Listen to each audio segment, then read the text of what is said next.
Allez, bonjour à tous.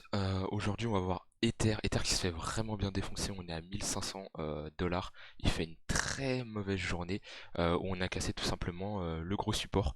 Le gros support que je parlais depuis un moment, les 1700 dollars qui tenaient bien, qui ont bien tenu, puisqu'ils ont fait support une fois, deux fois, trois fois. Si je passe en daily, quatre fois et là on a cassé. Généralement un support quand on commence à avoir autant de touches, quand on s'approche de la cinquième fois, c'était la cinquième fois, ça commence à casser. Euh, on voit qu'on a des rejets assez violents les premières fois, un rejet violent, deux rejets violents, trois rejets très violents. Le quatrième, on voit qu'il est pas aussi violent que ça, et le cinquième, ça casse. Bah, au bout d'un moment, un support, ça casse, hein, et maintenant, bah, c'est une résistance. Donc, déjà qu'on était déjà très vendeur sur le marché, actuellement, on est beaucoup plus que vendeur, c'est très moche. On a été chercher aussi, donc on a pris la liquidité ici, les gens qui mettaient leur stop loss, qui devaient se faire liquider tout simplement, on l'a prise ici, donc ça on peut enlever. On a été chercher aussi ce point-là, hop, on a pris la liquidité. Voilà, si je passe en une heure, on voit bien, on a pris la liquidité. Et il n'y a pas eu de renversement direct, hein. Des fois ça arrive qu'on va chercher la liquidité, on redescend, on remonte rapidement parce qu'il y a des achats ou voilà. Mais là, non, non, il n'y a pas eu de rachat, donc voilà, on continue à dump tout simplement. Donc on va se remettre en weekly. Donc celle-là, je peux l'enlever. Hop. Les prochaines zones de liquidité à venir chercher, c'est tous ces traits gris. Pour le moment, je vais enlever Fibonacci. C'est tous ces traits gris. Donc voilà, une poche, deux poches, trois poches, quatre poches, cinq poches. Si vraiment on veut aller vraiment encore plus bas et faire mal, on a des poches de liquidité tout ici là. Voilà, ici, ici. Bon, j'espère pas qu'on retournera à 86 dollars, voire même à 400-500 dollars pour un Ethereum. Mais en tout cas, déjà, on s'approche de l'ancien ATH de 2018. Et ici, ce rectangle vert, c'est la zone que j'attends pour réinjecter pas mal d'argent sur le marché, puisque j'estime que, de mon point de vue, euh, un Ether à 1100 dollars, entre 1000 et 1300 dollars, c'est un bon investissement, ou en tout cas sur le long terme, il y a de très fortes probabilités que je sois gagnant. On est sur euh, l'ancien ATH, on est, si je me place avec Fibonacci, hop, on est sur les 0,786. On a une grosse poche de liquidité. Comment je le vois? Bah, on est sur une ancienne zone où on a consolidé, on a fait des W sur des W. Donc là, il y a beaucoup de gens qui vont mettre leur stop loss sous ces creux. Donc on peut venir chercher la liquidité ici, surtout ce point-là, ce gros point-là. Donc, euh, donc voilà. Donc ça, première chose intéressante. Je ne vais pas all-in parce que on ne sait jamais si on part vraiment dans un marché très baissier, on peut aller beaucoup plus bas et je garde quand même de l'argent si on va plus bas, notamment autour des 800 dollars, puisqu'on a ici un support aussi, et après plus bas au niveau des 500 dollars. J'espère pas qu'on va y atteindre. Est-ce qu'on peut y atteindre? Oui, on peut les atteindre, les 500 dollars. Maintenant, on est encore très loin, donc ça sert à rien de prévenir, d'anticiper.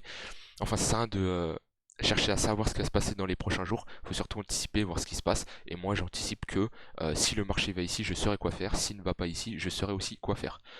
Au niveau des volumes, on voit qu'on a des volumes croissants, mais des croissants vendeurs. Donc ça, c'est vraiment pas bullish.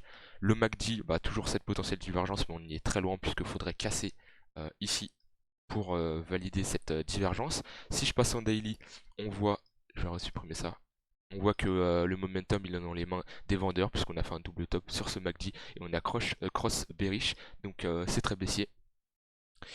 Et William est clairement en zone de stupidité, on est sur des seuils assez bas. Si je me mets en weekly, voilà, on est sur des zones très bas, même si, hop, si je mets le RSI, chose que je n'utilise pas du tout mais que beaucoup utilisent, et je vais me mettre sur, hop, tac, on voit qu'on est sur des zones assez bas. Et si on regarde à chaque fois qu'on était à ces zones-là, bah, ça a été un bottom. Ici, ça a été un bottom. Hop, ici, ça a été le bottom. Donc, on est très très bas. Après, on peut très bien consolider. Le RSI augmente un peu et dump par la suite. Ça c'est très possible. Donc, ne pas se fier qu'un seul indicateur. Mais en tout cas, Ether, c'est très moche. Surtout qu'on a Ethereum Bitcoin qui a cassé ce gros range. Après, on peut très bien faire une déviation, comme on a fait ici. Hop. Ici, on peut dire que ça, c'est notre range. Hop.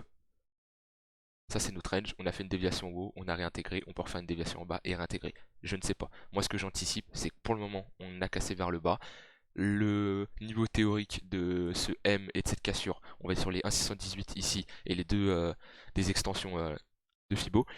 Donc c'est des zones qu'on peut aller rechercher. On a un gros support ici, donc on pourrait tout simplement revenir chercher. Ça ferait un dump de moins 25%, ce qui veut dire que euh, Ethereum perdrait de la force contre le Bitcoin de moins 25%, tout simplement. Bitcoin qui prend cher, mais on va pas revenir sur Bitcoin dans ce brief. Je vais revenir sur Ethereum une dernière fois. Mais oui, c'est très moche. C'est très moche parce on fait un double top. Déjà là, on voit qu'on marque un double top. Je vais passer sur cette charte, hop, plus clean. On voit ici, on fait des double tops. Comment on reconnaît un double top? C'est tout simplement hop, des sommets de plus en plus bas. Sommet, et voilà, on fait un creux entre et on fait un sommet. Et ici, on peut dire qu'on en a un gros. Et ça, quand on commence à faire des double tops comme ça, c'est très bearish. On va regarder ça dans le passé, mais à chaque fois qu'on fait des double tops, voilà. Ici, on a un exemple. On a notre petit double top qui est ici, hop, un M, et on en a un plus gros qui est ici. Et on peut être dans le même dispositif, c'est-à-dire on a notre petit M qui est ici et notre grand M qui est ici. Et là, on aurait la même chose. Et généralement, quand on fait des M, euh, c'est pas beau. Et c'est pareil qu'on fait à l'inverse des double bottom, des W, comme ici on a fait. On a un W ici, qu'on casse, c'est très bullish. Donc voilà, on va suivre ça en détail. On a déjà fait une baisse assez violente depuis la TH quand même, on va pas se mentir. On est sur un moins 70%. Ici, on avait fait un moins, hop, un moins 94%, sachant que le marché évolue et en général les baisses sont, il y a moins de volatilité que avant. Donc on pourrait anticiper peut-être un moins 80% sur Ether qui nous ferait revenir à 900, 900 dollars, 1000 dollars. C'est une éventualité. De toute façon, le plus important, ce que vous devez vous dire, c'est vous ne devez pas prédire où l'Ether va aller.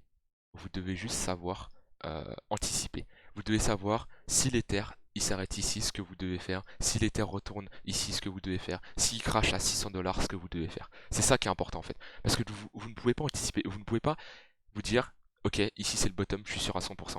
Parce qu'en fait, si c'est pas le bottom, bah vous êtes dans la merde, tout simplement. Donc anticipez, ayez des zones d'achat, ayez des zones de vente. Voilà, ayez un plan, ayez une stratégie et tenez-vous-en surtout. Mais bon, voilà, c'est tout ce que je voulais dire. C'est fini pour Ether. Je vous ferai un brief sûrement semaine prochaine si ça évolue. On verra Bitcoin aussi début semaine prochaine. Je vais attendre la clôture weekly, donc lundi vous aurez une vidéo sur le Bitcoin. Donc voilà, créez votre stratégie, créez un plan et attention à l'argent que vous investissez. Je vous souhaite une bonne soirée. Bye bye.